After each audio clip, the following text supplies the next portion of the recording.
இந்த மாலை ஆராதனையில் நாம் இந்த இடத்துல நீதிமொழிகள் 2வது அதிகாரத்திலிருந்து கிரமமாக பார்த்து கொண்டிருக்கிறோம். ஆமென். நீதிமொழிகள் 2வது அதிகாரத்திலிருந்து பார்த்து கொண்டிருக்கிறோம். எடுத்துக்கொள்ளுங்கள். நீதிமொழிகள் 2வது அதிகாரம் 1 முதல் 7 வசனங்கள் வரைக்கும் வாசித்து நாம் அதிலிருந்து சில காரியங்களை பார்க்கலாம். என் மகனே, நீ உன் செவியை ஞானத்திற்கு சாய்த்து உன் இருதயத்தை புத்திக்கு அமைய பண்ணும் பொருட்டு நீ என் வார்த்தைகளை ஏற்றுக்கொண்டு என் கட்டளைகளை உன்னிடத்தில் பத்திரப்படுத்தி ஞானத்தை வா என்று கூப்பிட்டு புத்தியை சத்தமிட்டு அழைத்து அதை வெள்ளியைப் போல் நாடி புதையல்களை தேடுகிறது போல் தேடுவாயாகில் அப்பொழுது கர்த்தருக்கு பயப்படுதல் இன்னதென்று நீ உணர்ந்து தேவனை அறியும் அறிவை கண்டடைவாய். கர்த்தர் ஞானத்தை தருகிறார், அவர் வாயினின்று அறிவும் புத்தியும் வரும். அவர் நீதிமான்களுக்கென்று மெய்ஞானத்தை வைத்திருக்கிறார். உத்தமமாய் நடக்கிறவர்களுக்கு அவர் கேடகமாய் இருக்கிறார். அல்லேலூயா. இந்த நீதிமொழிகள் 2வது அதிகாரத்தில் நம்ம நிறைய காரியங்களை படித்து வந்திருக்கிறோம். ஆமென். நிறைய விஷயங்கள் என்ன பண்ணியிருக்கிறோம், பார்த்துருக்குறோம். இந்த நாள் 5வது வசனத்தில் பார்க்கலாம். அதில் தான் கொஞ்சம் பார்க்க வேண்டியிருக்குது. பார்த்துட்டு அடுத்த வசனத்துக்கு போகலாம். கர்த்தருக்கு பயப்படுதல் என்னன்னு சொல்ல பல காரியங்கள் பார்த்தோம். இந்த வசனத்தில் பார்க்கணும். அப்பொழுது கர்த்தருக்கு பயப்படுதல் இன்னதென்று நீ உணர்ந்து தேவனை அறியும் அறிவை கண்டடைவாய். இந்த இடத்துல பார்த்தீங்கன்னா நீ உணர்ந்து அப்படின்னு ஒரு வேர்டு வருது. இந்த உணர்ந்து அப்படின்றது ரொம்ப ரொம்ப முக்கியமான ஒரு காரியம். கிறிஸ்தவர்களுக்கு இருக்க வேண்டிய ஒரு காரியம் என்னென்னா, உணர்ந்து கொள்ள வேண்டிய காரியம் மிக மிக அவசியம். சில நேரத்தில் பார்த்தீங்கன்னா தமிழில் வர்றதுக்கு நம்மளுக்கு தமிழுக்கு அர்த்தம் தெரியாது. நம்மளுக்கு தமிழுக்கு என்ன வைக்க வேண்டியிருக்குது, டிக்ஷனரி வைக்க வேண்டியிருக்குது. உணர்ந்துனா என்ன அப்படின்ட்டு நம்ம கேட்டால் நம்ம என்ன சொல்லுவோம்,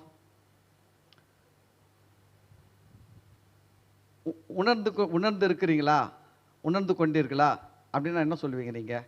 அதுக்கு என்ன எதை வச்சு நீங்கள் ஃபீல் சொல்லுவீங்க நான் உணர்ந்து கொண்டேன் அப்படின்னா? ரொம்ப கஷ்டம்தான் இல்லை? அதுக்கு தான் என்ன பண்ணுறதுன்னா டக்குன்னு இங்கிலீஷில் போய் பார்க்குறது. இங்கிலீஷில் ரொம்ப அழகாக போட்டிருக்குது அண்டர்ஸ்டாண்ட். இங்கிலீஷில் என்னது, நீ உணர்ந்துன்றதுக்கு அண்டர்ஸ்டாண்டு. அண்டர்ஸ்டாண்டுன்னா புரிந்து கொள்ளுவது. அண்டர்ஸ்டாண்டா என்னது, புரிந்து கொள்.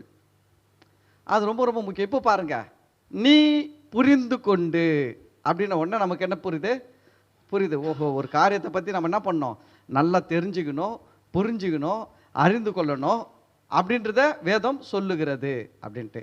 அப்போது நீங்கள் புரிந்து கொள்ள வேண்டும்.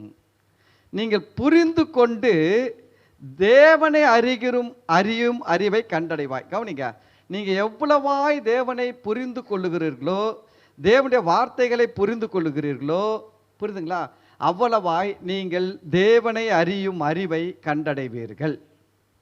இந்த இடத்துல புரிந்து கொள்வது தான் ரொம்ப ரொம்ப ரொம்ப ஒரு முக்கியமான விஷயம். புரிந்து கொள்ளணும். எப்பவுமே நம்ம ஊரில் அழகாக ஒரு பழமொழி சொல்லுவாங்க, கண்ணால் காண்பதும் பொய், காதால் கேட்பதும் பொய், தீர விசாரிப்பதே மெய்.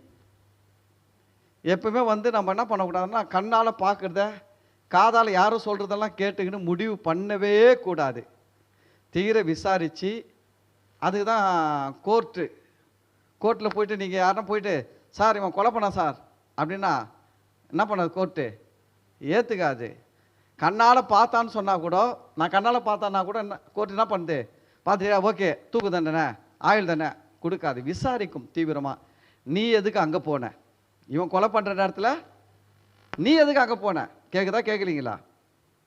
ஏன்னா இவன் சொல்கிறது உண்மையாக இருக்கணும் இல்லை? இவனுக்கு ஆகாதவன் சொல்லுவான், பொய் சாட்சிக்காரன் சொல்லிட்டு போவான், எது ஒன்றாலும் நடக்கலாம். ஆனால் கோர்ட்டு கேட்கும், அவன் கொலை பண்ணும்போது நீ எதுக்கு அந்த இடத்துக்கு போன. இவனை தான் விசாரிக்கும். விசாரித்து இவன் சைடு கரெக்டாக இருந்தால் தான் இவன் சொல்கிறதையே ஏற்றுக்கும், இல்லைங்களா? அப்போது ஒரு காரியத்தை நம்ம புரிந்து கொள்ளணும் அப்படின்னா அதை கொஞ்சம் கொஞ்சமாக அப்சர்வ் பண்ணணும். இப்போ நம்ம புரிந்து கொள்றதுக்கு நம்மளுக்கு நிறைய இருக்குது. முதல்ல நாம் புரிந்து கொள்ள வேண்டியது யாருன்னா தேவனை புரிந்து கொள்ள வேண்டும். யார் புரிஞ்சுக்கணும்? தேவனை புரிந்து கொள்ள வேண்டும்.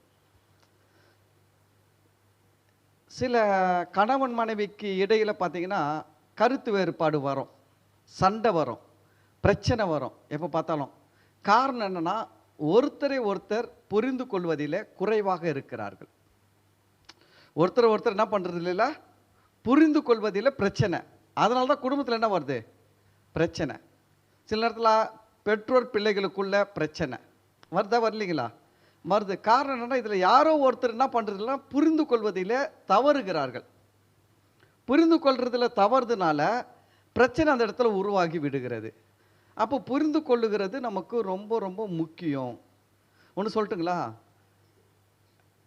இயேசுவை ஏற்றுக்கொண்டவர்களுக்கு தேவன் கிருபையாக அந்த புரிந்து கொள்ளுகிற ஒரு தன்மையை கொடுத்து இருக்கிறார்.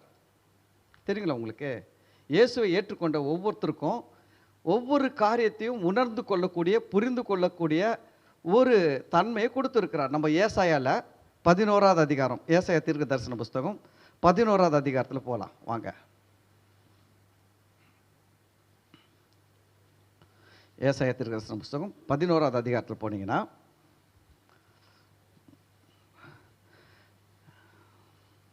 2வது வசனத்தில் பாருங்க, அங்கே என்ன எழுதி இருக்குதுன்ட்டு. தேவன் பரிசுத்த ஆவியினரை பற்றி இந்த இடத்துல பேசுகிறார். என்ன பேசுகிறான்னு பார்த்தீங்கன்னா, ஞானத்தையும் உணர்வையும் அருளும் ஆவியும், ஆலோசனையையும் பலனையும் அருளும் ஆவியும், அறிவையும் கர்த்தருக்கு பயப்படுகிற பயத்தையும் அருளும் ஆவியுமாகிய கர்த்தருடைய ஆவியானவர் அவர் மேல் தங்கியிருப்பார். ஆண்டவராகிய இயேசு கிறிஸ்து மீது பரிசுத்த ஆவியானவர் தங்கியிருப்பார் என்றது இந்த வசனம் சொல்லுகிறது. யார் மேலே? ஆண்டவராகிய இயேசு கிறிஸ்து மேலே. ஆண்டவராகிய இயேசு கிறிஸ்து மேலே பரிசுத்த ஆவியானவர் தங்கியிருப்பார் என்றதை சொல்லும் பொழுது, இந்த பரிசுத்த ஆவியானவருடைய செயல்கள், இந்த பரிசுத்த ஆவியானவருடைய தன்மைகளை இந்த இடத்துல என்ன பண்ணுறதுன்னா கொஞ்சம் விலக்கி பேசுகிறார் ஏசாயா. எப்படி விலக்கி பேசுகிறார்?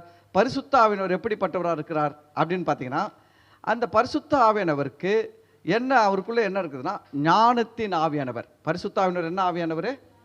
ஞானத்தின் ஆவியானவர். நீங்களாம் பரிசுத்த ஆவியானவர் பெற்று இருக்கிறீர்களா? ஆமேன். பெற்று இருக்கிறீர்களா இல்லையா? ஆமேன்.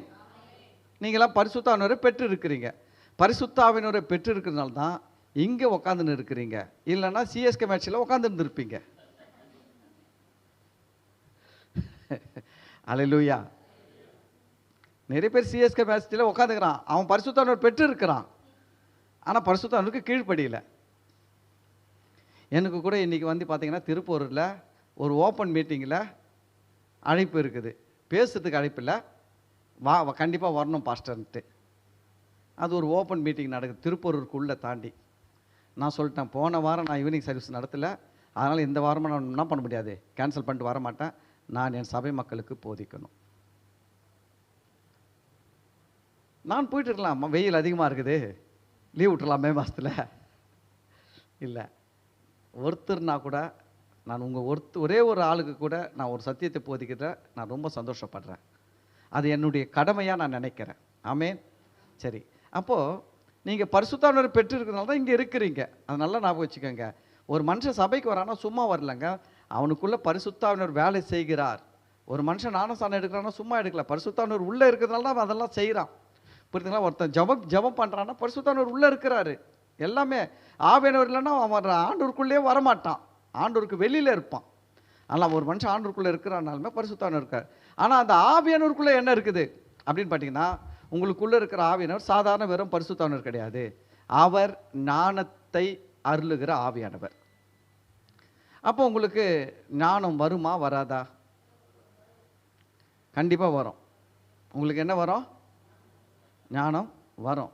எப்படி வரும் தெரியுங்களா? இந்த வசனத்தை நீங்கள் இது வரைக்கும் கேட்காத வரைக்கும் இந்த வசனம் உங்களுக்கு வேலையே செய்யாது. வசனம் இருக்கும், என்ன பண்ணாது? வேலை செய்யாது. இது எப்படின்னு கேட்டிங்கன்னா, வீட்டில் பால் இருக்குது, சர்க்கரை இருக்குது, காப்பி தூள் இருக்குது, காப்பி குடிக்க முடியாது. எப்போ காப்பி குடிக்க முடியும்? அதெல்லாம் இருக்குதுன்னு தெரிஞ்சுக்கணும். முதல்ல வீட்டில் காப்பி போடுறதுக்கு பால் இருக்குது, காப்பி தூள் இருக்குது, சர்க்கரை இருக்குதுன்னு தெரிஞ்சுக்கணும் ஃபஸ்ட்டு. அதுக்கு அடுத்தது அதை எடுத்து என்ன பண்ணோம்? பாத்திரத்தில் ஊற்றி பாலை கொஞ்சம் சூடு பண்ணி காபி தூளை போட்டு சர்க்கரை போட்டு கலக்கி குடித்தாதான் காபி குடிக்க முடியும். அதுபோல தான் நிறைய விஷயங்கள் இயேசு ஏற்றுக்கொண்டவர்களுக்கு இருக்குது. ஆனால் முதலாவது நீங்கள் அதை தெரிஞ்சுக்கணும். ரெண்டாவது அதை நீங்கள் சுதந்திரிக்கணும். என்ன பண்ணணும்? சுதந்திரிக்கணும். இது எனக்கு இருக்குது அப்படின்ட்டு அதை விசுவாசிக்கணும். அது என்கிட்ட வேலை செய்யும்னு சொல்லிட்டு நீங்கள் என்ன பண்ணணும்? அதை வந்து சுதந்திரிக்கணும். அல்லேலூயா. ஆண்டவர் வந்து இஸ்ரேல் ஜனங்களுக்கு சொன்ன எப்போவோ சொல்லிட்டாரு, நான் கானான் தேசத்தை உங்களுக்கு கொடுப்பேன்னு சொல்லலை, கொடுத்தேன். இவங்களாம் வெளியில் இருக்கிறாங்க, கானான் தேசத்துக்கு வெளியில் இருக்கிறாங்க. ஆனால் ஆண்டவர் பேசும்போது எப்படி சொல்றாரு? கானான் தேசத்தை கொடுப்பேன், கொடுக்க போறேன்னு சொல்லலை, கொடுத்தேன். அப்படின்னா அவர் பார்வையில் கொடுத்துட்டாரு. நீ போகிறதுக்கு தான் லேட் ஆகின்னு இருக்குது. அவர் என்ன பண்ணிட்டார்? கானான் தேசத்தை கொடுத்து விட்டார். எப்போ கொடுத்துட்டாரு? என்னைக்கு அவரு எகிப்திலிருந்து வெளியே கொண்டு வந்தார் அன்னைக்கே கானான் தேசத்தை இவர்களுக்கு கொடுத்து விட்டார். இவங்க போகிறதுக்கு தான் 40 வருஷம் ஆயிடுச்சு. ஏன் இவங்க போகிறதுக்கு 40 வருஷம் ஆயிடுச்சு? இவங்க தான் பிரச்சனை பண்ணாங்க, இவங்க தான் அவநம்பிக்கையாக இருந்தாங்க, அவிசுவாசத்தில் இருந்தாங்க, கர்த்தரை பரீட்சை பார்த்தாங்க, முரட்டாட்டம் பண்ணாங்க, விசுவாசிக்கல, தேவனுக்கு எதிராக பேசுனாங்க, தேவனுடைய வார்த்தைகளுக்கு எதிராக பேசுனாங்க. இதனால தான் இவங்க என்ன பண்ணலன்னா கானான் தேசத்துக்கு போகிறதுக்கு 40 வருஷம் ஆச்சு. ஆனால் தேவன் கொடுத்து விட்டார். அவங்க வெளியில் வந்து அடுத்த செகண்ட் அவங்க கானான் தேசத்தை என்ன பண்ணிட்டாரு? ரெடி பண்ணிட்டாரு. இவங்க தான் போகணும். அப்போ வந்து நம்ம வாழ்க்கையில் கூட தேவன் நமக்கு நிறைய கொடுத்துருக்கிறார். ஆனால் நம்ம வாழ்க்கையில் வராததுக்கு ஒரு காரணம் என்னன்னு கேட்டிங்கன்னா, தேவன் கொடுக்காததுனால வரல, நமக்கு அதை பற்றிய ஒரு அறிவு இல்லை. அறிவுனா தெரிந்து கொள்ளுதல் இல்லை. ரெண்டாவது, நம்ம தெரிஞ்சாதான் நம்ம அதை விசுவாசிப்போம், எனக்கு வேணும்னு கேட்போம். எனக்கு இருக்குதுன்னு தெரியலனா நான் எப்படி அதை நம்புவேன்? எனக்கு இருக்குதா இல்லையான்னு தெரியல, ஒன்று நான் நம்ப முடியுமா? நம்பவும் முடியாது இல்லை. யோசிச்சு பாருங்க. எனக்கு இருக்குதுன்னு தெரிஞ்சால் தான் நான் நம்ப முடியும், அதை நான் எடுத்து பயன்படுத்த முடியும். அதே போல தாங்க உங்களுக்குள்ளே இருக்கிற பரிசுத்தாவினர் இருக்கார் பார்த்தீங்கன்னா, அவர் சாதாரணமான ஆவியானவர் கிடையாது. உங்களுக்குள்ளே இருக்கிற பரிசுத்தாவினர் சாதாரணமான ஆவியானவர் கிடையாது. இந்த பரிசுத்தாவினருக்குள்ள ஞானம் இருக்கிறது. நீங்கள் இப்போ அதை விசுவாசித்து ஒவ்வொரு நாளும் என்ன அடிக்கடி உங்களுக்குள்ளே என்ன பேசணும்? எனக்குள்ளே இருக்கிற பரிசுத்த ஆவியானவர் சாதாரணமான பரிசுத்தாவினர் கிடையாது. இந்த பரிசுத்தாவினருக்குள்ளே என்ன இருக்குது? ஞானம் இருக்கிறது. இந்த ஞானம் என்னுடைய ஆவியில் வரட்டும், என் ஆத்துமாவில் வரட்டும் என்று இயேசுவின் நாமத்தில் சொல்லுகிறேன் அப்படின்னு நீங்கள் சொல்ல சொல்ல சொல்ல தான் இது என்ன பண்ணும்? வரும். அல்லேலூயா. வரும். இல்லைன்னா அது பாட்டு இருக்கும். காப்பி தூள் இருக்கிற மாதிரி இருக்கும், சர்க்கரை இருக்கிற மாதிரி இருக்கும், பால் இருக்கிற மாதிரி இருக்கும். ஃப்ரிட்ஜில் பால் எப்படி இருக்குதோ அதே மாதிரி இருக்கும். நீங்கள் எடுக்காத வரைக்கும் அது அங்கேயே தான் இருக்கும். எதுக்கு சபை? சர்ச்சு எதுக்கு? இதெல்லாம் சொல்கிறதுக்கு தான் சர்ச்சு. உங்களுக்கு சொல்லி கொடுக்க தான் சபை. ஆண்டவராக இயேசு கிறிஸ்து சொல்கிறாரு, நான் போகிறது நல்லது, நான் போவேனாகில் வேறொரு தேற்றவாளனை உங்களுக்கு அனுப்புவேன், அவர் வந்து நான் சொன்ன யாவையும் உங்களுக்கு நினைப்பூட்டுவார். என்ன பண்ணுவாரா? இயேசு சொன்ன வார்த்தைகளை, தேவன் சொன்ன வார்த்தைகளை என்ன பண்ணுவாரா? நினைப்பூட்டுவார். ஏன் நினைப்பூட்டுவார்? அவர் நினைப்பூட்டுனாதான் நீங்கள் வந்து முதலாவது எனக்கு இருக்குதுன்னு தெரிந்து கொள்ள முடியும், விசுவாசிக்க முடியும், நான் இப்படி இருக்க வேண்டும் என்று நீங்கள் முயற்சி செய்ய முடியும். அதை இயேசுநாதர் ஆவியானவர் செய்யறதுக்கு தான் ஆவியானவர் இருக்கிறாரு. அப்போ உங்களுக்குள்ள என்ன இருக்குது? ஞானம் இருக்கிறது. உங்கள் பிள்ளைகளுக்கெல்லாம் என்ன இருக்குது? ஞானம் இருக்குது. முதல்ல உங்கள் பிள்ளைங்களுக்கு போய் சொல்லி கொடுக்கணும். நான் பண்ண பிரசங்கத்தை நீங்கள் என்ன பண்ணணும்? உங்கள் பிள்ளைங்களுக்கு பண்ணணும். பண்ணி உனக்குள்ள என்ன இருக்குது? ஞானம் இருக்கிறது சொல்லி கொடுக்கணும். அதுக்கு அடுத்தது பாருங்க, உணர்வு. ரெண்டாவது பரிசுத்தானவருக்குள்ள அந்த ஆவியானவர் ரெண்டாவது டைமென்ஷன். முதல் டைமென்ஷன் ஒரு பிரிவாக எப்படி இருக்கிறார்? ஃபர்ஸ்ட் பிரிவு நாணம் நிறைந்தவராக இருக்கிறார். ரெண்டாவது உணர்வை அருளுகிறவராக இருக்கிறார்.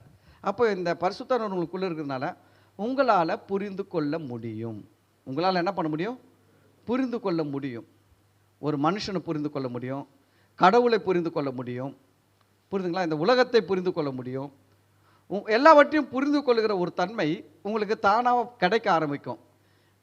நான் பார்த்துக்கிறேன் பாருங்கள், இயேசுவை ஏற்றுக்கிறதுக்கு முன்னாடி ஒரு மாதிரி மக்கு மாதிரி இருப்பாங்க. ஆனால் இயேசுவை ஏற்றுக்கின பிறகு கொஞ்சம் ஷார்ப் ஆகின்னு வருவாங்க. ஏன் அவங்க ஷார்ப் ஆகுறாங்க? ஆனால் உள்ளே இருக்கிறவர் வேலை செய்கிறாரு. உள்ளே இருக்கிறவர் என்ன பண்ணுறாரு? உள்ளே இருக்கிறது சொல்லுவாங்க தெரியுமா, உள்ளே போன சரக்கு அவனை அப்படி பண்ணுது. உள்ளே போன சரக்கு அவன் என்ன பண்ணுது? அப்படி பண்ணுது. சில நேரத்தில் இந்த குடிகாரங்க பாருங்க, ரொம்ப அமைதியாக இருப்பான். ஆனால் போட்ட உடனே ரோட்லேயே என்ன பண்ணுவான்? ஏய் எவன்டா எவன்டா இங்கேறா, ஆம்பளை வாங்க வெளில வாடா, தொட்டு பாடுறா, கையை வச்சு பாடுறா, காலை வச்சு பாடுறன்னு ஒரே அமகலம் பண்ணிருப்பான் ரோட்டில். ஆனால் பார்க்குறவங்க பாசிருப்பார் போகிறவங்க என்ன பண்ணுவாங்க, பார்த்து போகிறவங்க அவன் ஏன் அப்படி பண்ணுறான்னா உள்ளே போன சரக்கு அப்படி பண்ணுது. உங்களுக்குள்ளேயும் ஒரு சரக்கு இருக்குது. அது இது மாதிரி பண்ணாது, அது உங்களை ஷார்ப்பாக மாற்றுகிறது. உங்களுக்குள்ளே இருக்கிற ஆவியானவர் உங்களுக்கு ஞானத்தை கொடுக்கிறார். நீங்கள் இன்னும் இதெல்லாம் விசுவாசிக்கும் பொழுது, அறிந்து கொள்ளும் பொழுது, விசுவாசிக்கும் பொழுது, விரும்பும் பொழுது, கேட்கும் பொழுது இன்னும் அதிகமாக வெளிப்படும். அல்லேலூயா. சில பேருக்கு இந்த சர்ச்சினாலுமே என்னென்னு புரியல. சில பேர் என்ன நினைக்கிறாங்கன்னா, சர்ச்சினா பால் பவுடர் கொடுப்பாங்க. சில பேர் கான்செப்ட் என்னன்னா, சர்ச்சுக்கு போனால் நம்மளுக்கு பண உதவி செய்வாங்க. நிறைய பேர் உங்களுக்கு தெரியாதுங்க, நம்ம சபைக்கு அப்பெல்லாம் வருவாங்க. சில பேர் சர்ச்சுக்கு வருவாங்க, வந்து உங்கள் சர்ச்சில் என்ன பண்ணுவீங்கன்னு கேட்பாங்க. நான் சொல்லுவேன் பிரசங்கம் பண்ணுவோன்னு. நம்ம சர்ச்சில் நம்ம என்னங்க பண்ணுவோம்? பால் பவுடராக கொடுக்குறோம்? பால் பவுடரும் கொடுக்க மாட்டோம், கோதுமாவும் கொடுக்க மாட்டோம், இல்லை எதுவுமே கொடுக்க மாட்டோம். நம்ம சர்ச்சில் என்ன பண்ணுவோம்? பிரசங்கம் தான் பண்ணுவோம். நிறைய பேர் வந்து கேட்பாங்க, உங்கள் சர்ச்சில் என்ன பண்ணுவீங்க வந்தா? ஒன்றும் பண்ண மாட்டோம். ஸ்கூல் ஃபீஸ் கொடுப்பீங்களா? அதெல்லாம் கொடுக்க மாட்டோம். வேறு என்னதாக கொடுப்பீங்க? வசனத்தை பிரசங்கம் பண்ணுவோம். நீ கேட்டு நீங்களே 4 பேருக்கு கொடுக்குற நிலைமைக்கு உயர்ந்துடுவீங்க. ஆனால் மக்களுக்கு பாருங்கள், அதெல்லாம் அவங்களுக்கு புரிய மாட்டேங்குது. அவங்களுக்கு அதெல்லாம் தெரிய மாட்டேங்குது, புரிய மாட்டேங்குது. நம்ம நல்லா ஆசீர்வாதமாக இருப்போம், நம்ம 4 பேருக்கு கொடுக்குற நிலைமைக்கு வருவோம், அப்படிலாம் அவங்களுக்கு என்ன பண்ண மாட்டேங்குது, தெரிய மாட்டேங்குது. அவங்க என்ன நினைக்கிறாங்கன்னா, ஒரு கிறிஸ்துவ சபைனா அங்கே போனால் நம்மளுக்கு ஏதாவது பண உதவி செய்வாங்க, பொருள் உதவி செய்வாங்க, இல்லை வேறு ஏதாவது. சில பேர் சர்ச்சுக்கு வருவாங்க, கேட்டேன் என் புள்ளி ஹாஸ்டலில் சேர்க்கணும் பசங்களை, கிறிஸ்டின் சர்ச்சில் போனால் ஹாஸ்டலில் சேர்த்து விடுவாங்க. ஏதாவது ஒரு நோக்கத்தோடு வராங்களே ஒழிய அவங்களுக்கு தெரிய மாட்டேங்குது நிறைய பேருக்கு. ஆனால் நான் சொல்கிறேன், நீங்கள் ஏன் சபைக்கு வர்றீங்கன்னா இதெல்லாம் எதிர்பார்த்து வரல. சத்தியத்தை அறிந்து கொள்ளும்பொழுது சத்தியம் உங்களை விடுதலையாக்கும். சத்தியம் உங்களை விடுதலையாக்கினாலுமே நீங்கள் நல்ல நிலைமைக்கு வந்துடுவீங்க. ஆமென். வசனம் சொல்லுது, மூடன் கையில் ரொக்கம் என்னத்திற்கு? மூடன் கையில் ரொக்கம் என்னத்திற்கு? ஒரு பெரிய முட்டாளாகிறான், அவங்ககிட்ட ஒரு 1 கோடி நீங்கள் கொடுத்தா என்ன பண்ணுவான்? அதை வச்சு அவன் எதனா பண்ணிக்கின்னு திருப்பி பழைய நிலைமைக்கு தான் வந்துடுவான். அவன் உருப்படவே மாட்டான். மூடன் கையில் ரொக்கம் என்னத்திற்கு? அதுபோல் சத்தியத்தை அறியாதவனுக்கு நீங்கள் எவ்வளோதான் உதவி செஞ்சாலும் அது அவன் வாழ்க்கையில் அவனை உயர்த்தாது. சத்தியத்தை அறிந்து கொண்டு அவன் விடுதலை ஆனவனாக இருக்கும் பொழுது அவனுக்கு பாருங்கள், கர்த்தர் அவங்ககிட்ட ஒரு சத்தியத்தை அறிந்து கொண்டவங்ககிட்ட போயிட்டு நான் உதவி செய்யட்டான்னு கேட்டால் அவன் என்ன சொன்னான் தெரியுங்களா? ஐயோ நீங்கள் வேணாம், எனக்கு ஒத்தாசை வரும் பர்வதங்களுக்கு நேராக நான் என் கண்களை ஏறெடுக்கிறேன், வானத்தையும் பூமி படைத்த கர்த்தர் இடத்திலிருந்து எனக்கு ஒத்தாசை வரும் அப்படின்னுவான் சத்தியத்தை அறிந்தவன். சத்தியத்தை அறியாதவன் என்ன பண்ணுவான்? சரி இப்போ எவ்வளோ கொடுப்பீங்க, அடுத்த மாதம் எவ்வளோ கொடுப்பீங்கன்னு பேசுவான். புரியுதுங்களா? இப்போ எவ்வளோ கொடுப்பீங்க, சரி அடுத்த மாதம் கொடுப்பீங்க, மாதம் மாதம் கொடுப்பீங்களா? அதுதான் பிரச்சனை. கவனிங்க, கர்த்தரின் ஆசீர்வாதமே ஐஸ்வர்யத்தை தரும். ஐஸ்வர்யத்தை சம்பாதிக்கிற பலனை கர்த்தர் கொடுப்பார். கவனிங்க, நம்ம வாழ்க்கைக்கு தேவையான ஐஸ்வர்யத்தை சம்பாதிக்கிற பலனை யார் கொடுப்பாரா? ஒன்று தெரியுங்களா? அந்த பலனை கர்த்தர் கொடுப்பான்னு போட்டுருக்குதுங்களா? உபாகமத்தில் வரும், அது 8:18 தான் வரும் நினைக்கிறேன். ஐஸ்வர்யத்தை சம்பாதிக்கிற பலனை கர்த்தர் உனக்கு கொடுப்பான்னு வரும். அப்போ அந்த பலன்னா என்னென்னா, நம்ம என்ன நினச்சிக்கிறோனோ, ஐஸ்வர்யத்தை சம்பாதிக்கிற பலன் அப்படின்னு வந்தவுடனே நம்ம என்ன நினச்சிக்கிறோம், நல்ல ஹார்ட் ஒர்க் பண்ணுறதுக்கு உடம்புல என்ன கொடுப்பாரு, ஸ்ட்ரென்த்து கொடுப்பாரு அப்படின்னு நினைக்கிறோம். அப்படி இல்லைங்களா? கவனிங்க, அப்படி இல்லைங்களா? நீங்கள் ரொம்ப கடினமாக உழைக்கிறதுக்கு கர்த்தர் என்ன பண்ணுறது இல்லையா, பலன் கொடுக்கறது இல்லையா? அந்த பலன்னு சொல்ல, ஓகேங்களா? அதை சொல்லலையா. ஐஸ்வர்யத்தை சம்பாதிக்க பலன் கொடுப்பார்னா அது ஒரு பிளெஸ்ஸிங். அந்த பலன்றது என்னன்னா அது ஒரு பிளெஸ்ஸிங். சொல்லாங்க தெரியுங்களா, இவன் அதிர்ஷ்டக்காரங்க, இவன் யார், இவன் ரொம்ப அதிர்ஷ்டக்காரங்க, இவன் இப்போ எங்கே போனாலும் இவனுக்கு என்ன பண்ணிடும், எப்படியாவது பணம் வந்துடும்ங்க. எங்கே போனாலும் இவனுக்கு எப்படி வந்துடும், பணம் வந்துடும்ங்க. கஷ்டப்படவே மாட்டாங்க, ஈஸியாக என் பணம் இவனுக்கு என்ன பண்ணிடும், வந்துடும்ங்க அப்படின்னு சொல்லப்படுதுங்களா. அதுதான் அந்த இடத்துல சொல்லப்படுது. ஐஸ்வர்யத்தை சம்பாதிக்க பலன் கொடுப்பார்னா அந்த பலன் வந்து உன் மாம்ச பலனை சொல்லலையா, உங்களுக்கு கர்த்தர் ஒரு பலன் போல ஒரு ஆசீர்வாதத்தை கொடுப்பாரு. அந்த ஆசீர்வாதம் உங்கள் மேலே இருக்கும் பொழுது பணம் உங்களை தேடி வரும். நீங்கள் தேடி ஓட வேணாங்க, ஈஸியாக பணம் உங்களை தேடி வரும். பணம் நீங்கள் இருக்கிற திசையில் உங்களை தேடி ஓடி வரும். நீங்கள் பணம் எங்கே இருக்குன்னு அது பின்னாடி ஓட வேணாம், அது உங்களை தேடி வருங்க. வருமா வராதா? புதிய ஏற்பாட்டிலேருந்து ஒரு வசனம் சொல்கிறேன். முதலாவது தேவனுடைய ராஜ்யத்தையும் அவருடைய நீதியையும் தேடுங்கள், அப்பொழுது இவைகள் எல்லாம் உங்களுக்கு கூட கொடுக்கப்படும். கவனிங்க, கர்த்தர் புதிய என்ன சொல்கிறாரு, நீ நல்ல ஹார்ட் ஒர்க் பண்ணு, நான் உனக்கு இதெல்லாம் தருவேன்னு சொல்கிறாரா? இல்லை இல்லை இல்லை, நீ தேவனுடைய ராஜ்யத்தையும் அவருடைய நீதியும் தேடு, இதெல்லாம் உனக்கு என்ன பண்ணும், கூட கொடுக்கப்படனா அதுவே ஓடி வந்து ஒட்டிக்கும் உங்ககிட்ட. இந்த சில ஆட்கள் இந்த இரும்புலாம் எடுக்கிறதுக்காக சில பேர் பார்த்துக்கிறேன், ஒரு பெரிய கொம்பு வச்சுருப்பான், கீழே பெரிய காந்தகம் வச்சுருப்பான். அவன் என்ன பண்ணுவான்னா அந்த ரோட்டில் அப்படியே நடந்து போகும்போது அந்த மண்ணில் தேய்ச்சிக்கினே போவான். அந்த காந்தகத்தை தேய்ச்சினே போயிட்டு கொஞ்சம் ஒரு 5 நிமிஷம் நடந்து போயிட்டு அந்த கொம்பை மேலே தூக்கிட்டு அந்த காந்தகத்தை பார்த்தான்னா அந்த காந்தகம் ஃபுல்லாக ஆணி, என்னென்ன இரும்புலாம் அவன் போன இடத்துல இருந்தானோ அதெல்லாம் வந்து என்ன பண்ணின்னு இருக்கும், ஒட்டிக்கின்னு இருக்கும்.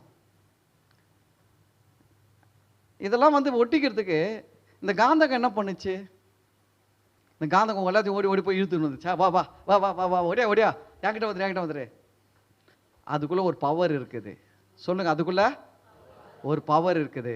அது போல சொல்லுங்க, அது போல எனக்குள்ள ஐஸ்வர்யத்தை கவரக்கூடிய கர்த்தருடைய பலன் இருக்கிறது, என்னை தேடி வரும். ஆமென், அல்லேலூயா. உங்களுக்குள்ள எவ்வளோ பெரிய பவர் வச்சுக்கிறார் பாருங்க. ஐஸ்வர்யத்தை சம்பாதிக்கிற பலன் அப்படின்னா நம்ம இப்போ என்ன புரிஞ்சுக்கணும், மாடா உழைச்சி ஓடாத்த என்ன. கவனிங்க, உலகத்தில் இயேசுவை ஏற்றுக்கொள்ளாதவனுக்கும் மாடா உழைச்சி என்ன பண்ணுறான், சம்பாதிச்சு முன்னேறானா ஏறலிங்களா, முன்னேறான். அப்போ எதுக்கு இவர் சொல்லணும் நான் பலன் தருவேன்ட்டுனா, அந்த பலன் மாதிரி இந்த பலன் கிடையாது. இது ஒரு பவர், இது ஒரு பவர் உங்களை தேடி வரும், பணம் உங்களை தேடி வரும். அதுதான் இது. அல்லேலூயா. நம்ம அதெல்லாம் புரிஞ்சுக்கினா தான் விசுவாசிக்க முடியும், விசுவாசிச்சா தான் பெற்றுக்கொள்ள முடியும். சரி, எதுக்கு நான் சொல்ல வந்தேன்னா, சபைக்கு வரும்போதே பால் பவுடர் கொடுப்பாங்களா, கோதுமாவு கொடுப்பாங்களா, அவர் என்ன கொடுப்பாரு, பாஷ் இந்த சர்ச்சில் என்ன செய்வார், அந்த சர்ச்சில் என்ன செய்வார் வந்தீங்கன்னா ரொம்ப லைஃப் ரொம்ப சின்ன லெவலில் இருக்கும். சத்தியத்தை அறிந்து கொள்ளும்பொழுது கவனிங்க, உங்களுக்குள்ள பலதரப்பட்ட ஆசீர்வாதங்கள் பேசப்படுகிறதை நீங்கள் விசுவாசிக்க ஆரம்பிக்கிறீங்க. அது விசுவாசிக்க ஆரம்பிக்கும் போது அது வேலை செய்ய ஆரம்பிக்கிறது. அது வேலை செய்யும்போது கர்த்தர் கொடுக்கறது தான் உங்களுக்கு பெரிய அளவில் வந்து உங்களை உயர்த்தும் ஒழிய மனுஷன் கொடுக்குற பால் பவுடர் உங்களை உயர்த்தாது, மனுஷன் கொடுக்குற கோதுமை மாவு உயர்த்தாது, மனுஷன் கொடுக்குற 5 கிலோ அரிசி உயர்த்தாது. நிறைய பேர் சர்ச்சுக்கு போகிறாங்க, ஏன்னா அந்த சர்ச்சில் 5 கிலோ அரிசி தராங்க. நான் சொல்கிறேன், கடைசி வரைக்கும் சாகிற வரைக்கும் அந்த 5 கிலோ அரிசி தான் உங்கள் லைஃபு. அதுக்கு மேலே நீ வரவே மாட்ட. ஏன்னா நீ எதில் முடிவு பண்ணிட்ட உங்கள் லைஃபை, அரிசி போதுமே போதுமே போதுமே, இயேசு போதுமேன்னு முடிவு பண்ணல. 5 கிலோ அரிசி போதுமே போதுமே போதுமே அப்படின்றே முடிவு பண்ணி வாழ்ந்துடுறேன். தப்பு. அதுக்கு தான் சர்ச்சைக்கு போகும்போது அரிசிக்காக போகக்கூடாது, பருப்புக்காக போகக்கூடாது, எண்ணெய் கொடுப்பாங்கன்னு போகக்கூடாது, பால் பவுட்ரு கோதுமாவு கொடுப்பாங்கன்னு போகக்கூடாது, இல்லைன்னா வேறு எதாவது செய்வாங்கன்னு போகக்கூடாது. ஒன்றே ஒன்றுத்துக்காக போகணும், நான் ஆண்டவருடைய வார்த்தைகளை கேட்க போகிறேன், எனக்கு ஆண்டவர் நிறைய ஆசீர்வாதங்களை வச்சிருக்கிறாரு, நான் கற்றுக்கொள்ள போகிறேன், நான் தெரிந்து கொள்ள போகிறேன், நான் அதை விசுவாசிப்பேன், அது என் வாழ்க்கையில் எனக்கு வந்து சேரும். ஏசு அதை தானே சொன்னார், முதலாவது தேவனுடைய ராஜ்யத்தையும் அவருடைய நீதியையும் தேடுங்கள், அப்பொழுது அப்பொழுது இவைகள் எல்லாம் எவைகள் எல்லாம் காரு, வீடு, நகை, நட்டு, படிப்பு, என்னென்ன நீங்கள் இந்த உலகத்தில் வாழ்கிறதுக்கு என்னென்னலாம் தேவைன்னு நினைக்கிறீங்களோ அவைகள் எல்லாம் இயேசுவே சொல்கிறாருங்க. இதை நான் சொல்ல, யார் சொல்கிறாரு? அதுலேயும் சில பேர் சொல்லுவாங்க, நான் ஆவிக்குரியவன், நான் இதுக்கெல்லாம் ஆசைப்படக்கூடாது, நீ இதுக்கெல்லாம் ஆசைப்பட்டா நீ ஆவிக்குரியவன் இல்லை. சொன்னவர் இயேசுயா, சொன்னவர் இயேசு. அவரே சொன்னார், நீ ராஜ்யத்தையும் நீதியும் தேட ஆரம்பிச்சிட்டின்னா இவைகள் எல்லாம் உனக்கு கூட கொடுக்கப்படணும். என்னன்னா, நீ அது கூட போக வேணாம், அது உன் பின்னாடி உன் கூட ஓடி வரும். நீங்கள் தேவனுடைய ராஜ்யத்தை தேடுறத, தேவனுடைய நீதியை தேடுறதுல போங்க, அதெல்லாம் உங்கள் பின்னாடி வந்து நிற்குமா லைனா, கதவை தட்டும். அல்லேலூயா. ஆனால் நிறைய பேர் என்ன பண்ணுறதுன்னா, தேவனுடைய ராஜ்யத்தை தேவனுடைய நீதியை தான் தேடுறது கிடையாது. அதை தேடி தேடி கண்டே பிடிக்க முடியாது. அப்படி தேடினா கண்டுபிடிக்க முடியாது. அதை சொல்லுவாங்க பாருங்கள், ஒரு மாட்டு வண்டி நல்லா ஓடணும்னா வண்டியை இப்படி இருக்கிற வண்டி இப்படி வச்சுட்டு மாடை முன்னாடி கட்டணும். கட்டிட்டு சும்மா அப்படி பின்னாடி ஏறி உட்காந்து ஒரு 2 தட்டு தட்டினா வண்டி எப்படி ஓடும்? கல கல கல கல கல கலன்னு ஓடும். ஓடுமா ஓடாதா? வண்டி அப்படியே ஜாலியாக கல கல கல கல கலன்னு ஓடும். ஏன்னா வண்டி சகத்தில் அந்த மணி கட்டியிருப்பானுங்க, அதை சுத்தமாக கல கல கல கல கலன்னு ஓடும். வண்டி அப்படியே வச்சுருங்க, மாடை அப்படியே எடுத்துகிட்டு வந்து பின்னாடி வச்சு மாடை இப்படி பார்க்குற மாதிரி வச்சுருங்க. இப்போ மாடை முன்னாடி கட்டினீங்க, தட்டினீங்க, கலக்கலன்னு ஓடிச்சு. இந்த மாடை இப்படி எடுத்துகிட்டு வந்து வச்சுருங்க, இப்படி கட்டிடுங்க. கட்டிட்டு இப்போ வண்டியை ஓட்டி பாருங்கள், எப்படி ஓடும் வண்டி? இல்லை, இப்படியே ஓட்டி பாருங்களேன், ஓட்டி தான் பாருங்கள் எப்படி ஓடும். முதல்ல ஓடின மாதிரி ஓடுமா, கஷ்டப்பட்டு ஓடுமா? ரொம்ப கஷ்டப்பட்டு ஓடும். வண்டி போவோம், ஆனால் ரொம்ப கஷ்டப்பட்டு ஓடும். திரும்ப வேண்டிய இடத்துல திரும்பாது, ரொம்ப கஷ்டமாக இருக்கும். புரியுதுங்களா? சில நேரத்தில் என்ன பண்ண தெரியுங்களா, வண்டி பள்ளத்தில் போகும்போது முன்னாடி ஓடிச்சுன்னா மாடு வண்டியை இழுக்கும், பின்னாடி கட்டி வச்சா வண்டி மாட்டை இழுக்கும். லைஃப் அதுதான். முதல்ல தேவனுடைய ராஜ்யத்தை அவருடைய நீதியை தேடினீங்கன்னா உங்கள் லைஃப் சூப்பராக கல கல கல கலன்னு ஓடும். அதை விட்டுட்டு இவைகளெல்லாம் கூட கொடுக்கப்படணும்னு சொன்னார் பாருங்க, அதை தேடின்னு இருந்தீங்கன்னா வாழ்க்கை என்கிற வண்டி எப்படி போகும் தெரியுமா? ரொம்ப கஷ்டம், போராட்டமாக இருக்கும். சில பேர் சொல்கிறாங்க, நான் இத்தனை வருஷம் ரட்சிக்கப்பட்டேங்க, வாழ்க்கையில் ஒரு நல்லது நடக்கலை, நான் எவ்வளவோ ஆண்டவருக்காக தேடிட்டேன், எவ்வளோ சர்ச்சுக்கு போயிட்டேன், எவ்வளோ செஞ்சுட்டேன். இல்லை இல்லை, ராஜ்யத்தை தேடுங்கள், நீதியை தேடுங்கள். அதெல்லாம் வித்தியாசம் இருக்குது தெரியுங்களா? ராஜ்யம்னா என்ன 1 hour பேசலாம், நீதினா என்ன 1 hour பேசலாம், அவ்வளோ விஷயங்கள் இருக்குது. சிம்பிளாக சொல்கிறேன், தேவனை தேடுங்கள், தேவனுடைய வசனத்தை விசுவாசிங்க. அப்போ இயேசு சொல்கிறார், முதலாவது தேவனுடைய ராஜ்யத்தை நீதியும் தேடுங்கள், அப்பொழுது இவைகள் எல்லாம் உங்களுக்கு கூட கொடுக்கப்படும். இட்லி வாங்கினா சட்னி சாம்பார் ஃப்ரீ. சொல்லுங்க, நம்ம எதுக்கு காசு கொடுத்தோம்? போர்டு போட்டு வச்சுக்கிறான், 2 இட்லி 15 ரூபாய். நம்ம அவன் கூடவே அங்கே சட்னிக்கு இவ்வளோ, சாம்பாருக்கு இவ்வளோ நான் போட்டுக்கிறான். எதுக்கு தான் ரேட்டு? இட்லிக்கு தான் ரேட்டு. ஆனால் 2 இட்லி 15 ரூபா போட்டு வச்சா நம்ம எவ்வளோ காசு கொடுக்குறோம்? 2 இட்லிக்கு உண்டான காசு தான் கொடுக்குறோம். ஆனால் கொடுக்கும்போது என்ன கொடுக்குறான்? வெறும் 2 இட்லியை மடிச்சு கொடுத்தான். வெள்ளை சட்னி, சகப்பு சட்னி, பச்சை சட்னி, சாம்பார் எல்லாத்தையும் ஒரு பாக்கெட் வச்சு அதை போட்டு அனுப்புகிறான். யோசிச்சு பாருங்க, நீங்கள் எதுக்கு காசு கொடுத்தீங்க? இட்லிக்கு தான் காசு கொடுத்தீங்க. சட்னி சாம்பார் ஃப்ரீ. முதல்ல தேவனுடைய ராஜ்யத்தை தேடுனா இதெல்லாம் உங்களுக்கு ஃப்ரீயாக வரும், பேக்கிங் பண்ணி வரும். நம்ம என்ன பண்ணுறதுன்னா இட்லியே வாங்குறது இல்லை, அங்கே போய் சண்டை போட்டுருக்குது, சட்னி ஒரு கொஞ்சம் கொடு, சாம்பார் கொடு. அவன் சொல்லுவான், ஐயோ அதெல்லாம் கொடுக்க முடியாது, அது இட்லி வாங்குறவங்களுக்கு தான். அது சட்னி சாம்பார்லாம் யாருக்கு தான்? இட்லி வாங்குறவங்களுக்கு தான் வச்சிருக்கிற, வெறும் தனியாக விற்கிறதுக்கு இங்கே இல்லை. அது பேக்கேஜ். அது என்னது? அது பேக்கேஜ். சொல்லுங்க, அது ஒரு பேக்கேஜ். அப்போது உங்களுக்குள்ளே இருக்கிற ஆண்டவர் பார்த்தீங்களா, உங்களுக்குள்ள பரிசுத்த ஆண்டவர் இருக்கிறாரு. எதுக்கு இருக்கிறார்னா, சத்தியத்தை புரிந்து கொள்ள. பாருங்க, அந்த உணர்வை அளிக்கிற ஆவியானவர். அந்த உணர்வை அளிக்கிற ஆவியானவர் புரிந்து கொள்ளக்கூடிய தன்மையை கொடுக்கிற ஆவியானவர். உங்களால் புரிஞ்சிக்க முடியும். நீங்கள் யாருமே சொல்ல வேண்டிய அவசியம் கிடையாது. எனக்கு புரியவே மாட்டேது, மேக்ஸ் புரியல, புரியும். சயின்ஸ் புரியல, புரியும். இங்கிலீஷ் புரியல, புரியும். ஏன்னா உங்களுக்குள்ள அந்த ஆவியானவர் இருக்கிறார். எல்லாவற்றையும் புரிந்து கொள்ளக்கூடிய தன்மை உள்ள ஆவியானவர் உங்களுக்குள்ளே இருக்கிறார், உங்கள் பிள்ளைகளுக்குள்ளே இருக்கிறார்.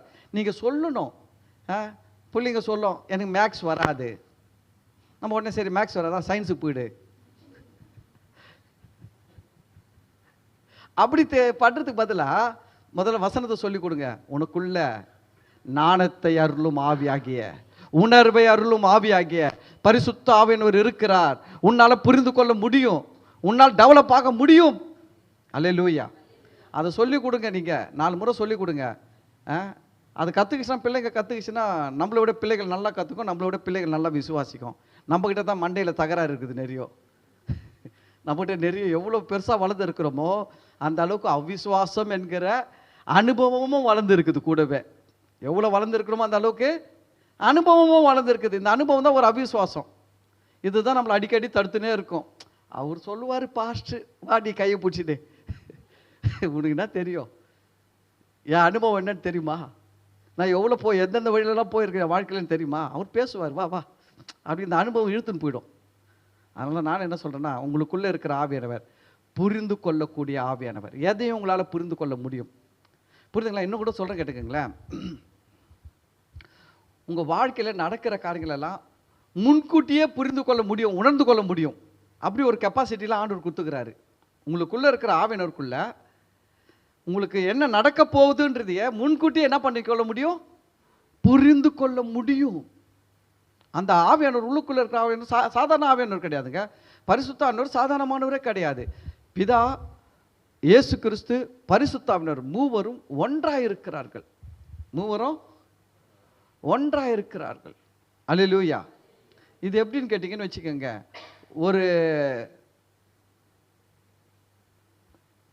ஒரு பாத்திரத்தில் டீ போட்டீங்க.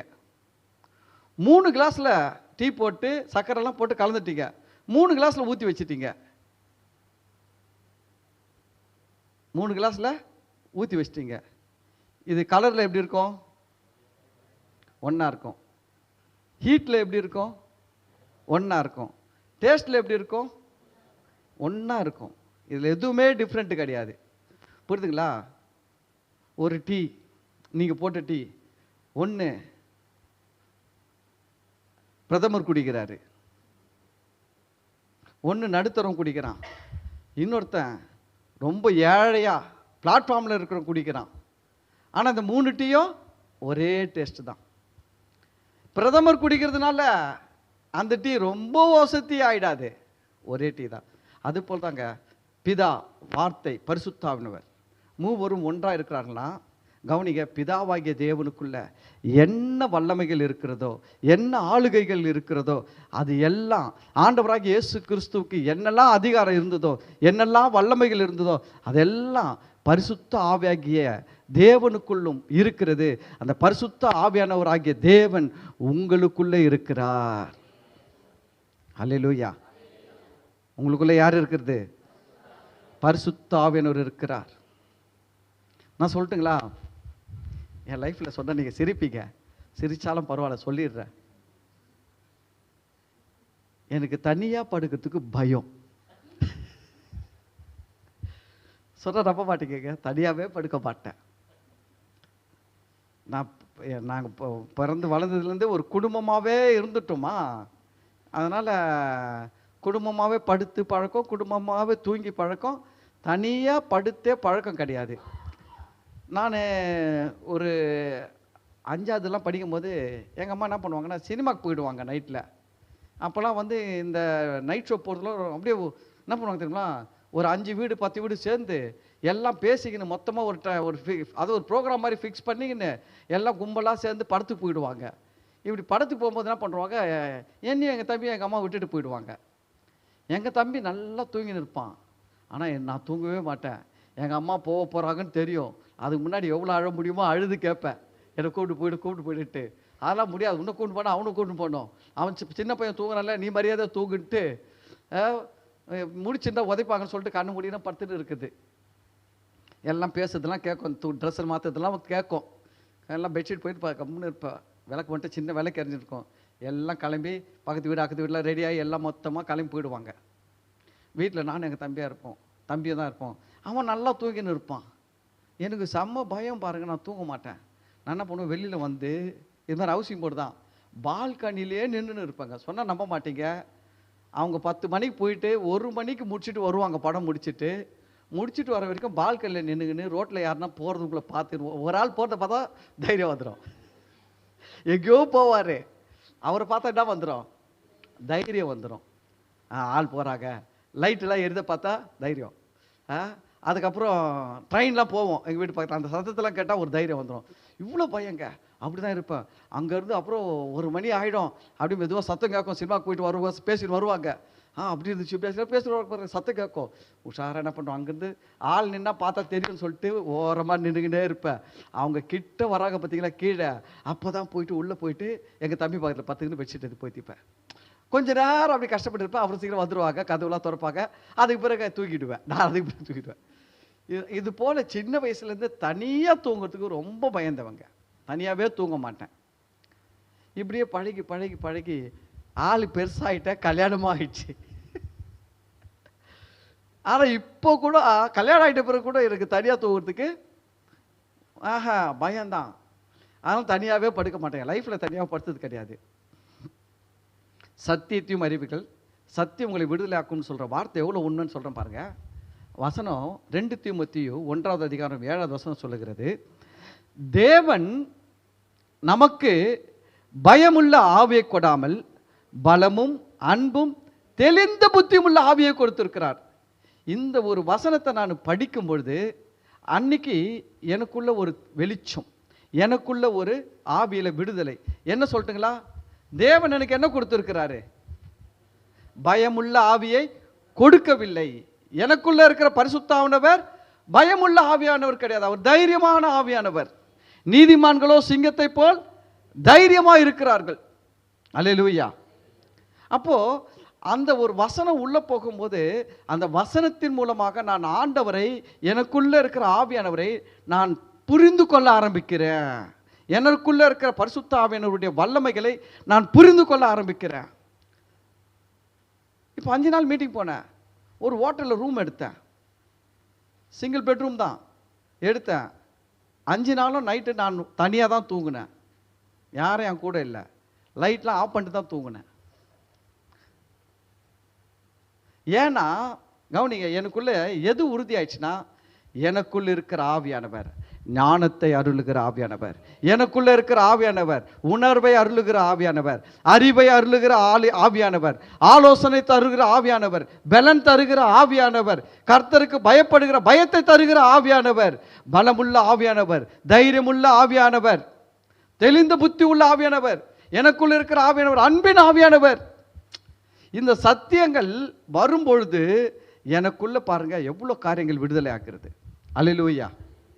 பால் பவுடர் இதை கொடுக்காது, கோதுமை மாவு இதை கொடுக்காது, 5 கிலோ அரிசி இதை கொடுக்காது. மனுஷன் வாழ்க்கையில் சத்தியம் தாங்க கொடுக்கும்.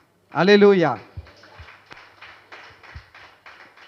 நம்ம நிறைய நேரத்தில் எங்கே போயிடுறோம்னா சொல்லுவாங்க தெரியுங்களா, அற்பமானதுக்கு ஆசைப்பட்டு விலையேறப்பட்டதை விட்டுடுறோம்.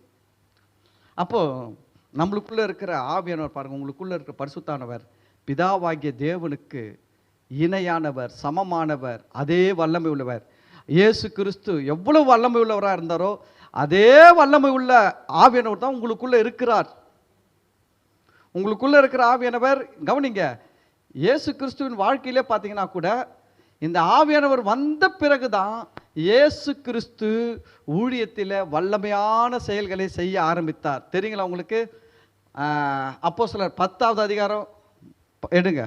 அப்போஸ்தலர் 10:38 நினைக்கிறேன், 38 தான் வரும். ஆமாம், அப்போஸ்தலர் 10:38.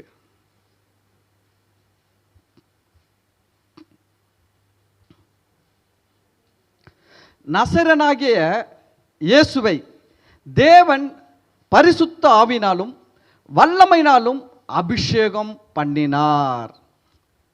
பாருங்க, இயேசு கிறிஸ்துவை தேவன் என்ன பண்ணாரா? எதில் அபிஷேகம் பண்ணாரா? பரிசுத்த ஆவினாலும் வல்லமையினாலும் அபிஷேகம் பண்ணினார். நிறைய பேருக்கு பரிசுத்த இருக்கிறாரு, அபிஷேகம் இல்லாமல் இருக்கலாம். சிலருக்கு அபிஷேகம் இருக்கலாம். நல்லா கவனிங்க, அபிஷேகம் இருந்தால் நீங்கள் அந்நிய பாஷை பேசுவீங்க. ஆனால் சில பேருக்கு அபிஷேகம் வந்து தெரியாமல் கூட இருப்பீங்க. தெரியுங்களா உங்களுக்கு? நான் ஒன்று சொல்கிறேன் கேட்டுங்க. அபிஷேகம் என்றால் என்ன அப்படின்னா, அபிஷேகம் என்பது எல்லா வரங்களுக்கும் கேட்டு ஓப்பன், எல்லா வரங்களையும் கொடுக்கிற வாசல். அபிஷேகம் என்றது என்ன? அது ஒரு வாசல். அந்த வாசல் வழியாக போனால் தான் வரங்கள் எல்லாம் என்ன பண்ணோம்? வெளிப்படும். தேவன் வந்து வரங்களை சும்மா வைக்கலைங்க, அதுக்கு ஒரு கேட்டு வச்சுக்கிறாரு. அந்த கேட்டுக்குள்ளே போகிறது தான் அபிஷேகம். இந்த அபிஷேகம் உங்களுக்கு கிடைச்சிதா கிடைக்கலான்றதுக்கு ஒரு அடையாளம் தான் என்னென்னா, நீங்கள் பேசுகிற அந்நிய பாஷை. நிறைய பேர் என்ன நினச்சிக்கிறாங்கன்னா, அந்நிய பாஷைன்னா என்ன நினச்சிக்கிறாங்க, அப்படியே ஆவியானவர் இறங்கி வருவார், அவர் பாட்டு என்னையும் மீறி பேசுவார் அப்படின்லாம் நினைக்கிறாங்க. ஆனால் அப்படி நிறைய நேரத்தில் ஆவியானவர் அப்படி செயல்படுறதே கிடையாது. ஆவியானவருடைய அபிஷேகம் உங்கள் மேலே வரும்போது சில காரியங்கள் உங்கள் சரீரத்தில் நடக்கும். என்ன நடக்கும்? இதெல்லாம் நான் பொதுவாக சொல்கிறேன். நீங்கள் அபிஷேகம் பெருத்துக்கு சொல்கிறேன் நான். நீங்கள் தனி ஜெபம் பண்ணும்போது பொதுவாகவே 90% அப்படி நடக்கும். 10% சர்ச்சில் ஆராதனை பண்ணும்பொழுது நடக்கும். ஆராதனை பண்ணும்பொழுது வரும். அடுத்தது 90% தனியாக ஜெபம் பண்ணும்போது, தனிப்பட்ட விதத்தில் நீங்கள் ஆண்டவர் சமூகத்தில் உட்காந்து ஜெபிக்கும் பொழுது என்ன நடக்குன்னா, பரிசுத்த ஆவியினுடைய அந்த அபிஷேகம் உங்கள் மேலே இறங்கி வரும். அது இறங்கி வரும்போது உங்களுடைய சரீரத்தில் என்ன பண்ணனா, ரொம்ப அது ஒரு எமோஷ்னல் ஃபீலிங் மாதிரி இருக்கும்.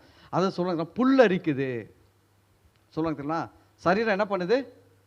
புல்லரிக்குதுங்க அப்படின்ற மாதிரி.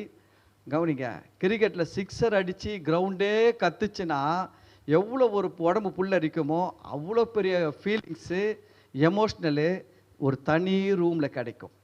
நீங்கள் தனி ரூமில் ஆண்டவர் சமூகத்தில் ஜெபிக்கும்போது அது போல் ஒரு தன்மை உங்கள் சரீரத்தில் வெளிப்படும் போது நீங்கள் புரிஞ்சுக்கங்க, கர்த்தருடைய அபிஷேகம் என் மேல் ஊற்றப்படுகிறது.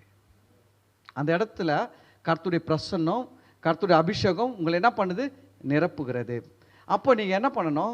பரிசுத்த ஆவியானவரே, நான் உம்மை கனம் பண்ணுகிறேன். ஆவியானவரே, என் நாக்கை ஒப்பு கொடுக்கிறேன். நீங்கள் என் நாக்கிலிருந்து அந்நிய பாஷைகளை தாங்க சொல்லிட்டு நீங்கள் பேச ஆரம்பிக்க வேண்டும். அந்த நேரத்துலேயே நீங்கள் அல்லேலூயா அல்லேலூயா அல்லேலூயா சோத்திரம் சோத்திரம் சோத்திரம்னு சொல்லின்னு இருந்தால் அந்நிய பாஷை உங்களால் பேச முடியாமலே போயிடும். கடைசி வரைக்கும் அப்படியே ஆகிடும். ஆண்டவர் வந்து பாருங்களேன், அவர் வந்து நான் வந்துட்டேன், நான் உன்னை அபிஷேகம் பண்ணுறேன்றத உங்களுக்கு காட்டிட்டாரு. இப்போ நீங்கள் அந்நிய பாஷை பேச தொடங்கும்பொழுது உடனே பாருங்கள், ஆண்டவர் டேக் ஓவர் பண்ணுறாரு. ஒரு காரு சும்மா நிற்குது, உள்ளே ஒரு டிரைவர் உட்காந்துக்கிறாரு, சும்மா லைட்டாக ஒரு புஷ் பண்ணி தள்ளி விட்டுட்டிங்கன்னா அவர் வண்டி என்ன பண்ணுவார்? ஸ்டார்ட் பண்ணிட்டார்னா அது பிறகு first gear, second gear, third gear, fourth கியர்னு போட்டு 5th கியர்னு போட்டு 100 120 கார் பறக்கும். ஆனால் அந்த ஒரு புஷ்ஷிங் தேவைப்படுற மாதிரி. புரியுதுங்களா? கழுகு உயரத்தில் பறக்கும், எவ்வளோ உயரம் பண்ணாலும் பறக்கும். ஆனால் ஆரம்பத்தில் அது பறக்கிறதுக்கு கொஞ்சம் தூரம் ஓடும். கொஞ்சம் தூரம் ஓடுதுங்களா? ஓடலிங்களா? கொஞ்சம் தூரம் என்ன பண்ணுது? அதுக்கு ஒரு உந்துதல் தேவை. அந்த ஒரு புஷ்ஷிங் தான் நீங்கள் விட்டு கொடுக்கணும். உங்கள் நாவை விட்டு கொடுத்து நீங்கள் பேச ஆரம்பிக்கும் பொழுது ஆவியானவர் டேக் ஓவர் பண்ணுவார். உங்கள் நாக்கில் பேச ஆரம்பிப்பார். அவர் அந்நிய பாஷைகளை பேச ஆரம்பிப்பார். உடனே அதுதான் அப்போ நீங்கள் அபிஷேகம் பெற்றுக்கொண்டு நீங்கள் அந்நிய பாஷை பேசுவது அதுதான். நிறைய பேருக்கு இது தெரியாததுனால நிறைய நேரத்தில் ஜெபம் பண்ணும்போது உங்கள் மேலே அபிஷேகம் இறங்கி இருக்கும், ஆனால் உங்களுக்கு தெரியாததுனால நீங்கள் என்ன பண்ணிட்டு இருப்பீங்க? அந்நிய பாஷை பேச ஆரம்பிக்காததுனால நீங்கள் என்ன நினச்சிருப்பீங்க? எனக்கு அந்நிய பாஷை வரல, எனக்கு அபிஷேகம் வரல, எனக்கு அபிஷேகம் வரல. இல்லைங்க, கர்த்தர் அபிஷேகம் பண்ண எல்லாரையும் அபிஷேகம் பண்ண விரும்புகிறார். இந்த அபிஷேகம் ரொம்ப முக்கியம் நமக்கு. இந்த அபிஷேகம் நமக்குள்ளே ரொம்ப ரொம்ப அது ஒரு, நான் என்ன சொல்கிறது, நம்ம ஆண்டவருக்குள்ளே சாட்சியாய் வாழ்கிறதுக்கு இந்த அபிஷேகம் ரொம்ப முக்கியம். நம்ம ஆண்டவருக்காக பெரிய காரியங்களை செய்ய இந்த அபிஷேகம் முக்கியம். நம்ம இந்த உலகத்தில் வருகிற சோதனைகள் பிரச்சனைகளால் நம்ம ஜெயித்து தேவனுக்குள்ளே நிலைத்திருக்க இந்த அபிஷேகம் முக்கியம். அந்நிய பாஷை ஏன் முக்கியம் அப்படின்னா, நாம் வேண்டிக் கொள்ள வேண்டியது இன்னதென்று அறியாது இருக்கும்பொழுது பரிசுத்த ஆவியானவர் நமக்குள்ளிருந்து இந்த அந்நிய பாஷையின் மூலமாக வாக்கு கடங்காத பெருமூச்சுகளோடு தேவனிடத்தில் விண்ணப்பம் பண்ணுவதற்கு தான் அந்நிய பாஷை. நீங்கள் அந்நிய பாஷை பேசும்போது என்ன நடக்குதுன்னா, கவனிங்க, நீங்கள் வேற ஒரு மொழி, அதாவது அந்நிய பாஷைனா கவனிங்க, சில பேர் இதிலலாம் ரொம்ப கள்ள உபதேசங்கள் இருக்குது. வருங்காரியங்களை நான் எடுக்கலான்னு இருக்கிறேன். அதாவது எது சரியான உபதேசம், எதெல்லாம் தவறான உபதேசங்கள், அது பேசலான்னு இருக்கிறேன். ஒரு சப்ஜெக்டாக எடுத்து வருகிற நாட்களில் பேசுவேன். நிறைய சப்ஜெக்ட் எடுத்து பேசுவேன். எதெல்லாம் தவறான உபதேசம், ஏன் அதெல்லாம் தவறு நம்ம சொல்கிறோம், அதுக்கு வசனம் அதெல்லாம் கொடுத்து பேசுவேன். இப்போ கவனிங்க, அப்போது இந்த அந்நிய பாஷை பேசும்பொழுது, அந்நிய பாஷைன்னா என்னென்னா, என் தாய்மொழி தமிழ், எனக்கு ஆங்கிலம் அந்நிய பாஷை. நல்லா கவனிங்க, ஆங்கிலம் அந்நிய பாஷை. ஆனால் நான் ஆங்கிலம் பேசுறதுனால நான் அந்நிய பாஷை பேசுகிறேன்னு அர்த்தம் கிடையாது. நான் ஆங்கிலத்தை கற்றுக்கொண்டு பேசுகிறதுனால அந்த அந்நிய பாஷை வேறு அந்நிய பாஷை, அதை நான் கற்றுக்கொண்டு பேசுகிறேன். இப்போ அதே இங்கிலீஷை நான் எதுக்கு இங்கிலீஷே தெரியாது, இங்கிலீஷ் எழுத்த கூட பார்த்தது கிடையாது, பரிசுத்தாவின் மூலமாக நான் பேசுனா அதே ஆங்கிலம் அந்நிய பாஷை. பைபிள் சொல்கிற அந்நிய பாஷை அதுதான். பைபிள் சொல்கிற அந்நிய பாஷைன்றது என்ன? நாம் ஒருபோதும் கற்றிராத ஒரு பாஷையை பரிசுத்த ஆவியினுடைய உதவினால் பேசுவது தான் அந்நிய பாஷை. இதை நான் கற்றுக்கினேன். எனக்கு சைனீஸ் லாங்குவேஜை நான் கற்றுக்கின்னு வந்து சைனீஸில் கேமியான்னு கற்றுக்கிட்டேன்னு வச்சுக்கோங்க, எனக்கு தெரியும், நான் கற்றுன்னு வந்துக்கிறேன். அப்போ அது எனக்கு அந்நிய பாஷை தான், அந்நிய மொழி அந்நிய பாஷையை தான் பேசுகிறேன். ஆனால் அது தேவன் கொடுத்த அந்நிய பாஷை இல்லை. ஆனால் இதுலேயும் சில கள்ள உபதேச ஆட்கள் என்ன பண்ணுறாங்கன்னா, அந்நிய பாஷைலாம் இல்லை, அந்நிய பாஷையெல்லாம் பேசுறது உளறல். கவனிங்க, அந்நிய பாஷை பேசுவது உளறல் அப்படின்லாம் வந்து சொல்கிறாங்க. கவனிங்க, பவுல் எழுதுறாரு அந்நிய பாஷை. ஏசாயால சொல்கிறாரு, நான் மறு பாஷைக்காரர்களாலும் மறு உதடுக்காரர்களாலும் நான் என்ன பண்ணுவேன், பரியாச உதடுகளினாலும் நான் மகிமைப்படுவேன். அப்போ நிறைய இடத்துல அந்நிய பாஷை பற்றிலாம் பேசியிருக்குது. நான் அதை பற்றி எடுத்தேன்னா நான் உங்களுக்கு எடுத்து டீட்டெயிலாக பேசுவேன். அப்போ நான் இந்த இடத்துல என்ன சொல்கிறேன்னா, அந்நிய பாஷைன்றது பரிசுத்தாவினர் நம்ம கொண்டு பேசி நம்ம எதுக்கெல்லாம் ஜெபிக்க தெரியாமல் இருக்கிறோமோ புரியாமல் இருக்குதோ அதுக்காக நமக்குள்ளேருந்து விண்ணப்பம் பண்ணுவார். தெரியுங்களா உங்களுக்கு? அதுக்கு தான் ஆவியானவர் அந்நிய பாஷை கொடுத்துருக்கிறார். அந்நிய பாஷை கவனிங்க, ரட்சிக்கப்படாதவர்களுக்கு அடையாளமாக இருக்கிறது. ரட்சிக்கப்படாத மக்களுக்கும் நமக்கும் அந்நிய பாஷை எப்படி இருக்குது? அடையாளமாக இருக்கிறது. என்ன அடையாளமாக இருக்குது? இவன் தேவனுடைய அபிஷேகத்தை பெற்றவன், இவன் தேவனுடைய ஆவியை பெற்றவன் அப்படின்றதுக்கு அடையாளமாக இருக்குது அந்நிய பாஷை. ஆனால் இதிலெல்லாம் சில குழப்பங்கள்லாம் இருக்கிறதுனால சில பேர் தப்பாக சொல்லிடுறாங்க, சில பேர் எப்படி சொல்கிறேன் அப்படி சொல்கிறேன். நான் சொல்கிறேன் அந்நிய பாஷை இருக்கிறது.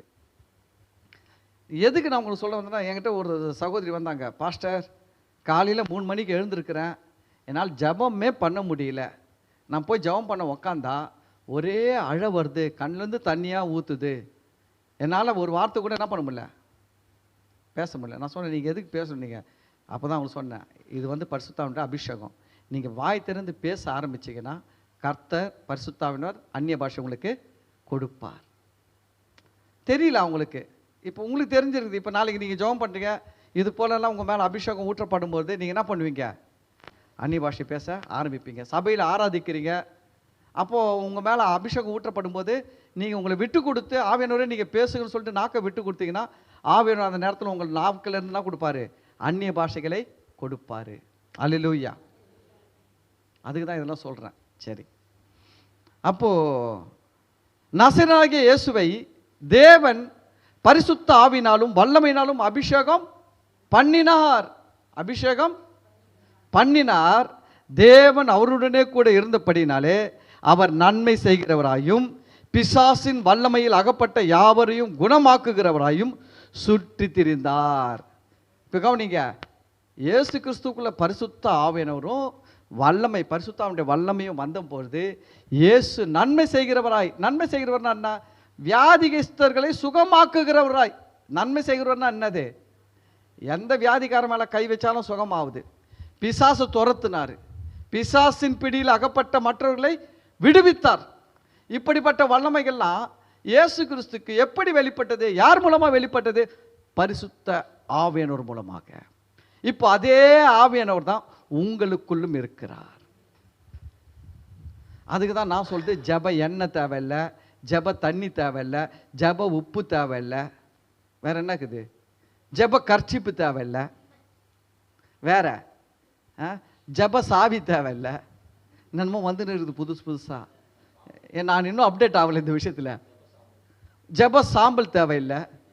பாருங்க என்னென்னலாம் வந்துச்சு பாருங்க.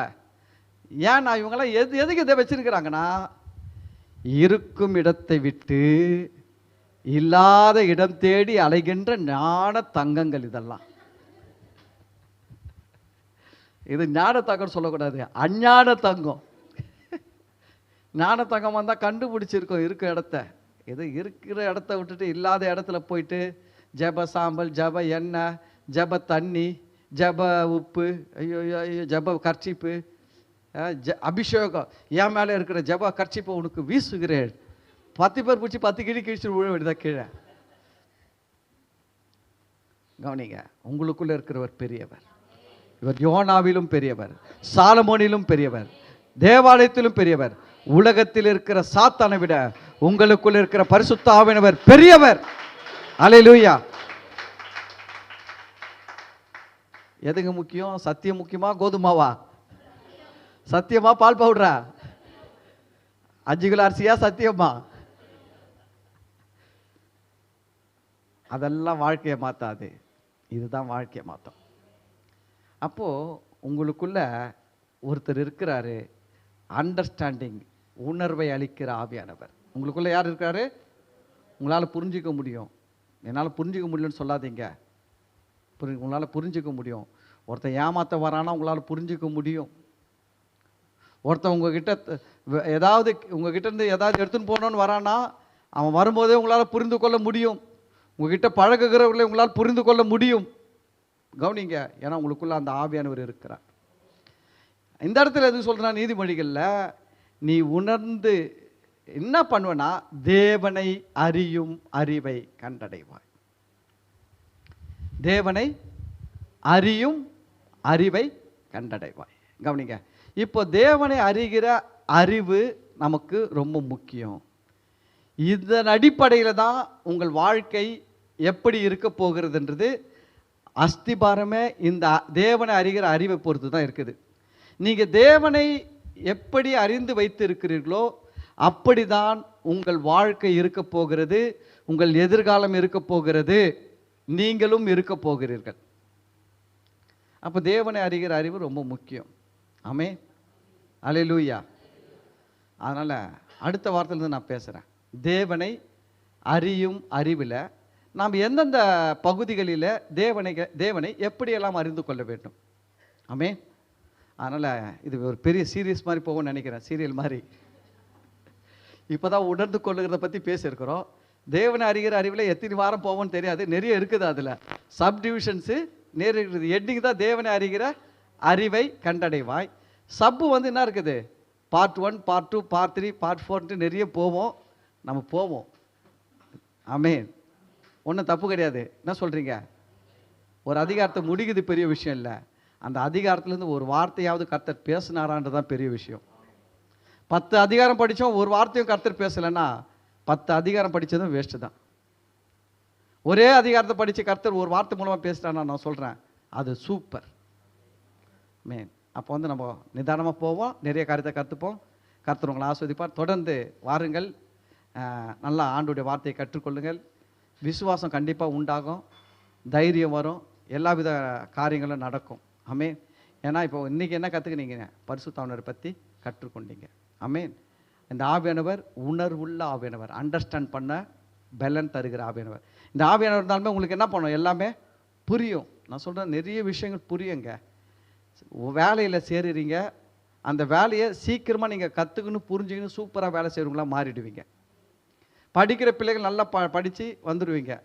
நீங்கள் ஒரு பிஸ்னஸ் பண்ணிங்கன்னா கூட அந்த பிஸ்னஸில் கூட அந்த பிஸ்னஸை பற்றி நல்லா புரிஞ்சுக்கின்னு தெரிஞ்சுக்கின்னு அதில் சக்ஸஸ் ஆகிடுவீங்க. ஏன்னா உங்களுக்குள்ளே இருக்கிற ஆவியானவர் அப்படிப்பட்டவர். ஆமென். சரி, ஓகே. கர்த்தர் உங்களை ஆஸ்வதிப்பார். நம்ம எல்லாரும் எழுந்து நிற்போம். இந்த வார்த்தைகளை நேரில் ஆன்லைனில் கேட்டவங்களை கர்த்தர் ஆசீர்வதிப்பாராக. God bless you. நாம் ஜெபிக்கலாம்.